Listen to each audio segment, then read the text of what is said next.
Serius melawan dosa. 2 Korintus 2 ayat 5-7. Tetapi jika ada orang yang menyebabkan kesedihan, maka bukan hatiku yang disedihkannya, melainkan hati beberapa orang di antara kamu.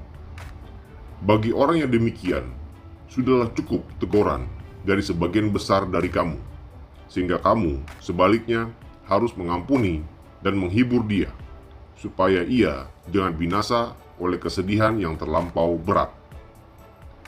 Dari bagian ini, kita bisa memperoleh pengertian mengenai pola disiplin perjanjian baru bagi seorang anggota jemaat yang melakukan suatu kesalahan yang serius, misalnya kebejatan, perzinahan, dan sebagainya.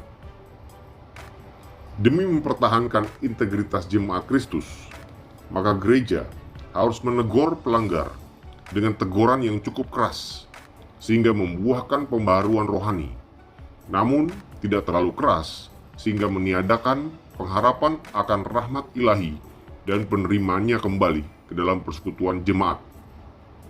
Dari ayat di atas, perhatikanlah bahwa pengampunan dan kasih tidak dikaruniakan tanpa syarat kepada si pelanggar.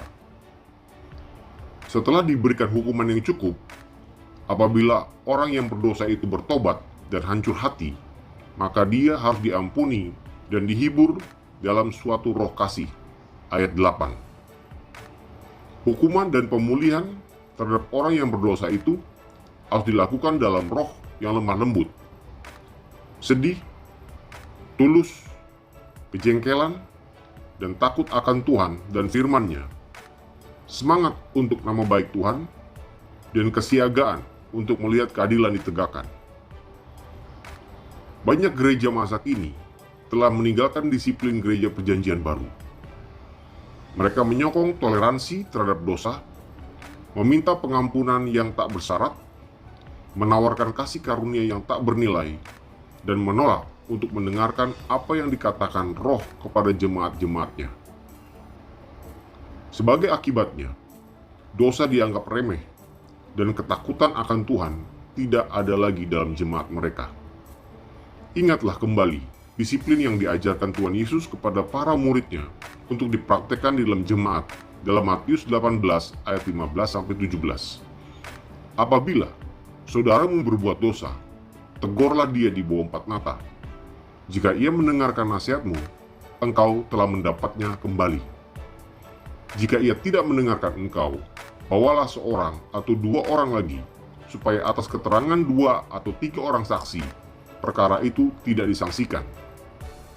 Jika ia tidak mau mendengarkan mereka, sampaikanlah soalnya kepada jemaat. Dan jika ia tidak mau juga mendengarkan jemaat, pandanglah dia sebagai seorang yang tidak mengenal Allah atau seorang pemungut cukai. Marilah kita serius melawan dosa, karena tindakan berdosa menyedihkan hati Tuhan dan sesama kita. Semoga Tuhan Yesus memberkati.